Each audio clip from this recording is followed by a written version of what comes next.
I purchased several switches trying to complete a home network project and found that none of them had the functionalities I needed.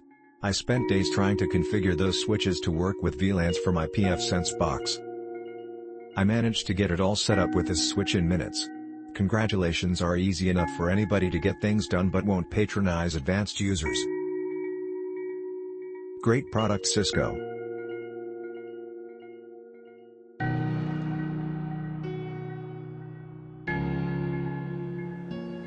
It is a switch. It needs to route packets from one port to another based on the MAC address and preset rules, not a rocket science. It seems to be doing just that, and I also could finally set up static lag between RV router and LASP for NAS. As of 2.5.0.92, it still uses the old management GoA, compared to the rest of the Cisco SMB lineup, RV, WAP.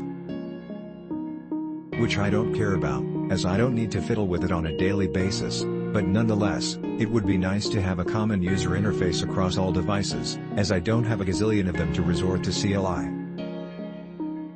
It also takes forever, about a minute, to boot, which compared to unmanaged switches that are pretty much instant on, is a significant downside.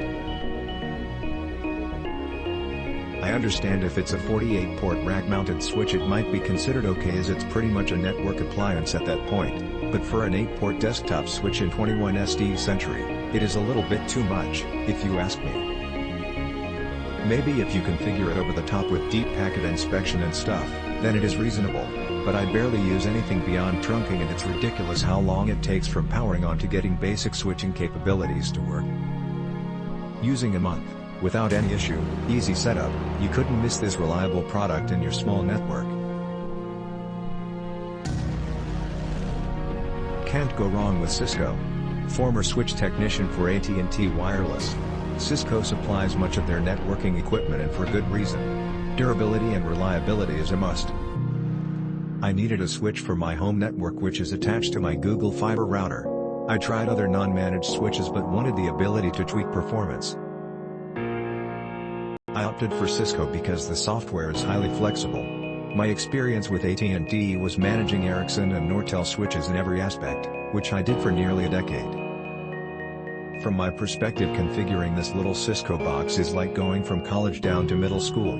Compared to telecom, IT is child's play. For anyone not familiar with configuring routers, I recommend reading the manual before changing any settings. And if you're like me, you'd read the manual anyways just for fun. There is also the option to not change any settings because this little switch is also plug and play. Overall, I'm very satisfied. It's a very nice little switch, the software is nicely written, and the quality is outstanding. Unless you're going to do anything more than just plug things in and power on, then this is what you want. The feature set on this small switch is incredible for the money. And in case you're wondering, yes, the SG250-08 can be powered remotely. I have mine powered by a SG350. Both are highly recommended. Don't let the feature set scare you if you're not a CCNA. Setup can be as simple or complex as you want it to be. And if you are a CCNA, then you're going to be very happy with this little thing.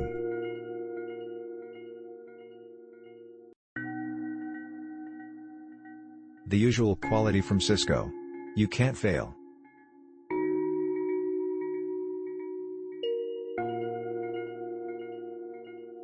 Click link in description for more reviews.